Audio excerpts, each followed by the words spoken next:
BCCL के Damoda colliery प्रबंधन के द्वारा मजदूर यूनियन की 21 सूत्री मांगों पर वार्ता आयोजित की गई है। वार्ता में दामोदा कोलियरी के परियोजना पदाधिकारी PSK सिन्हा, प्रबंधक अजय कुमार सिंह, कार्मिक प्रबंधक और यूनियन की ओर से राष्ट्रीय कोलियरी मजदूर यूनियन के महामंत्री AK झा, केंद्र सचिव लगनदेव यादव, केंद्रीय उपाध्यक्ष रामप्रीत यादव के अलावा कई लोग मौजूद रहे। वार्ता में 2022-23 में मैन पावर बजट के अनुसार पदोन्नति सूची को सार्वजनिक करने की मांग, आउटसोर्सिंग कंपनी में कार्यरत कर्मचारियों को कोल इंडिया के हाई पावर कमेटी द्वारा निर्धारित वेतन दिलाने की मांग, NIT के नियमानुसार आउटसोर्सिंग कंपनी से उत्पादित कोयला की चोरी को रोकने के लिए आउटसोर्सिंग कंपनी को गार्ड रखना है, लेकिन दामोदा कोलियरी में कंपनी के कर्मचारी ही गार्ड का कार्य कर रहे हैं।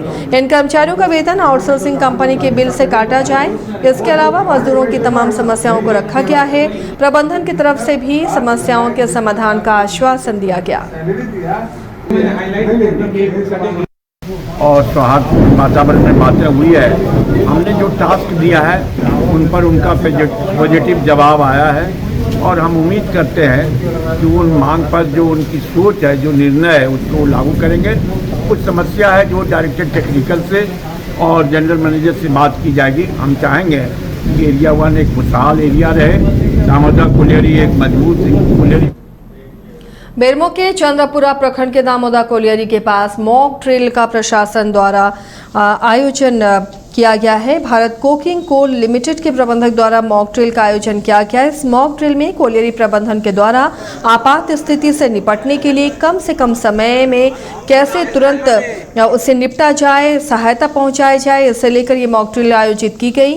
BCCL के प्रबंधक द्वारा BCCL के सभी यूनिटों, मेडिकल टीम, अग्निशमन दस्ता, DGMS और माइनिंग टूल्स के द्वारा कम से कम समय में सुविधाएं उपलब्ध कराकर सहायता पहुंचाना, इसके लिए आसानी से मॉक ड्रिल का आयोजन किया गया। इस मॉक ड्रिल में BCCL प्रबंधन के परियोजना पदाधिकारी, BCCL के स्थानीय प्रबंधक और आउटसोर्सिंग कंपनी के प्रबंधक, एरिया के कई वरीय अधिकारी भी शामिल रहे और मॉक ड्रिल को सफल बनाने के लिए खुद मौजूद रहे और बारीकी से नजर रखी।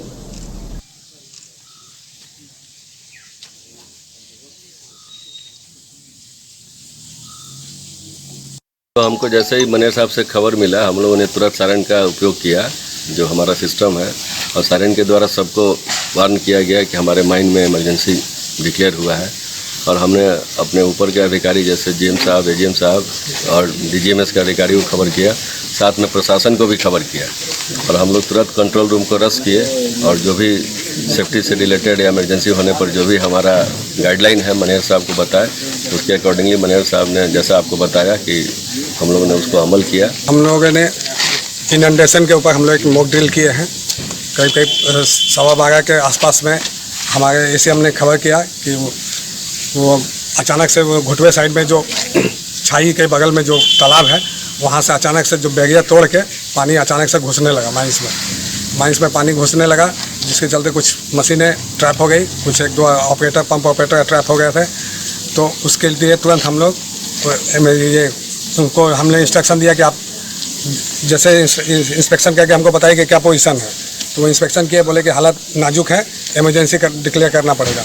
हमने 12:16 में उनको भी बोला कि आप माइन का सायरन बजा के इमरजेंसी डिक्लेयर कर दीजिए। साथ ही साथ MTK को हमने कहा कि कंट्रोल रूम में सायरन बजा के आप इमरजेंसी को डिक्लेयर कर दीजिए और एक्टिव कर दीजिए कंट्रोल रूम को।